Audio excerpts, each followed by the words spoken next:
वृंदावन बांके बिहारी जी का मंदिर, जो कि इस समय पर सबसे ज्यादा कंट्रोवर्शियल पॉइंट बन चुका है।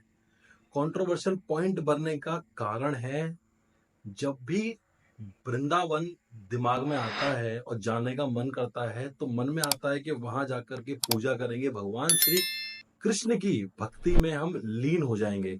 लेकिन फिलहाल कंडीशन ये आ चुकी है कि आप इस देश के किसी भी कोने से आएंगे तो आपके साथ में मारपीट वहां पर की जाएगी। यानी कि आने वाले टूरिस्टों के साथ, आने वाले श्रद्धालुओं के साथ वहां पर इतनी ज्यादा बदतमीजी, इतनी ज्यादा मारपीट हो रही है कि अब बाहर से आने वाला टूरिस्ट पहले सोचता है कि वो वृंदावन जाए या ना जाए। आखिरकार ऐसा हुआ क्या, जो कि ये सब कुछ इतना ज्यादा खराब हो चुका है। जहां पर लोग एक डिवाइन मूड में आते थे, जहां पर लोग आकर के एक कृष्ण भक्ति में खो जाते थे, आज वहां पर लोग डर के आते हैं, सहमे सहमे आते हैं, और कुछ लोग तो डर की वजह से आते ही नहीं हैं। हमने बहुत दृश्य देखे हैं। एक नव दंपत्ति देखी जिसकी शादी हुई और उसका जोड़ा भी नहीं उतरा था। वो मंदिर में गई, किसी बात को लेके गार्ड से उसकी कहा सुनी हो गई। ये कॉमन बात है। कोई नव दंपत्ति जा रही है, कोई कहन सुनी हो जाए तो ये क्रिमिनल लॉ नहीं है।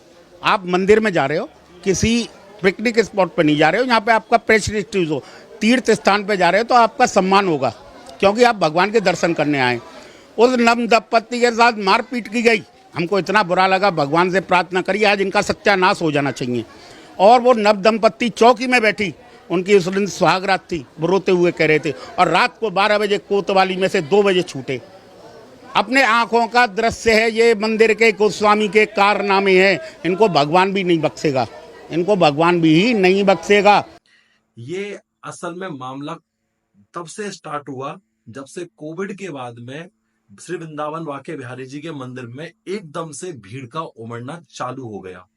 जब भीड़ का उमड़ना चालू हुआ, तब से वहां पर ये दिक्कतें आने लगी, क्योंकि वृंदावन के अंदर जहां बांके बिहारी जी का मंदिर स्थित है, वहां आसपास कुंज गलियां हैं।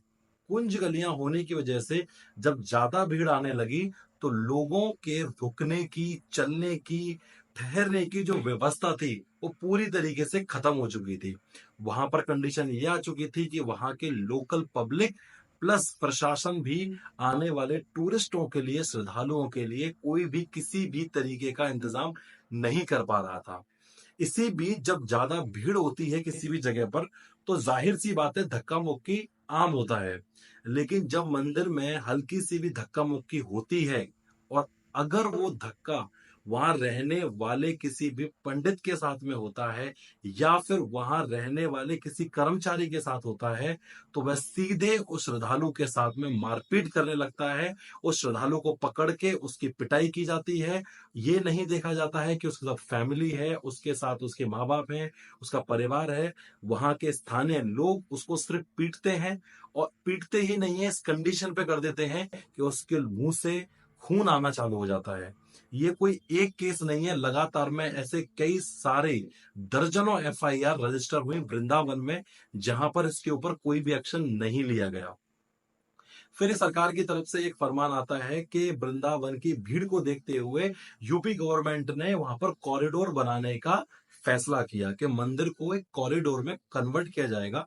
और कॉरिडोर बनाने का ये फायदा होता है कि आप चाहे काशी जाइए, चाहे आप महाकाल जाइए, वहां जब से कॉरिडोर बने हैं तब से वहां पर जो श्रद्धालु आते हैं, लाखों आते हैं, लेकिन जो भीड़ है उसको कंट्रोल कर लिया जाता है, क्योंकि उनके पास पर्याप्त मेन पावर है, जगह है, हर चीज इस टाइम पर इतनी है उनके पास में कि उसको कंट्रोल की जा सके। इसीलिए गवर्नमेंट ने सोचा कि यहाँ पर कॉरिडोर बनाया जाए, ताकि आने वाले जो श्रद्धालु हैं, जो टूरिस्ट हैं, उनको किसी भी कंडीशन में कोई भी परेशानी ना हो। लेकिन जब यह कॉरिडोर बनता, तो मंदिर को भी तोड़ा जाएगा, और आसपास के जितने भी घर हैं उन सबको मुआवजा देकर के वो जमीनें खरीद ली जाएंगी और उसको कॉरिडोर में कन्वर्ट किया जाएगा।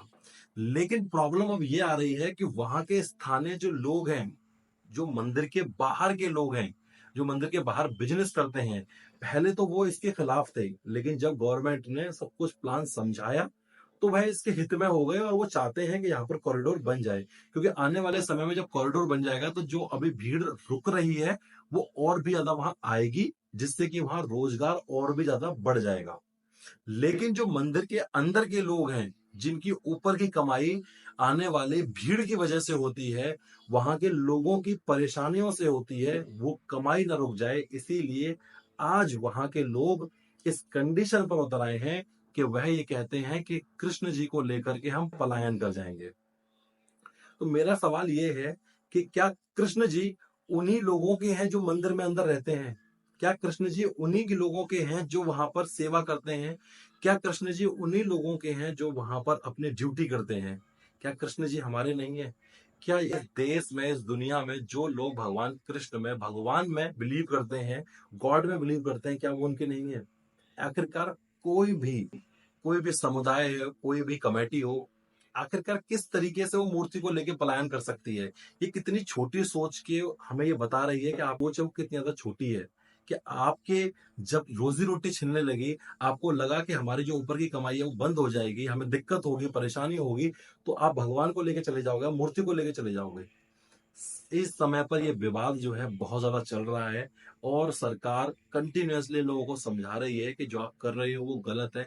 वहां के लोग इस समय पर अंदर बैठे हुए लोगों के खिलाफ हो चुके हैं, क्योंकि उनको पता है कि अगर ये मारपीट का सिलसिला लगातार चलता रहा तो आज अगर हम अपना रोजगार चला रहे हैं तो टूरिस्ट आना बंद हो जाएंगे, श्रद्धालु आना बंद हो जाएंगे और हमारा रोजगार खत्म हो जाएगा, सिर्फ और सिर्फ अंदर बैठे हुए लोगों की वजह से। तो आपकी इस पूरे मुद्दे पर राय क्या है, हमें कमेंट सेक्शन में जरूर बताइएगा। और आप क्या चाहते हैं, कॉरिडोर बने या ना बने, एक बार ये भी चीज हमें बताइएगा। और अगर आपको कुछ भी लगता है कि हमसे इस वीडियो में बताने में मिस हो गया है या कुछ मिस इंफॉर्मेशन हम आपको दी है, तो वो भी हमें कमेंट सेक्शन में बताइएगा। वीडियो अच्छा लगा हो तो ज्यादा ज्यादा शेयर भी कीजिएगा, चैनल पे नए हैं तो सब्सक्राइब भी कीजिएगा। और कॉरिडोर बनना चाहिए या नहीं, इसकी राय जरूर दीजिएगा। मिलते हैं आपको अपने अगली वीडियो में, तब तक के लिए जय श्री कृष्णा।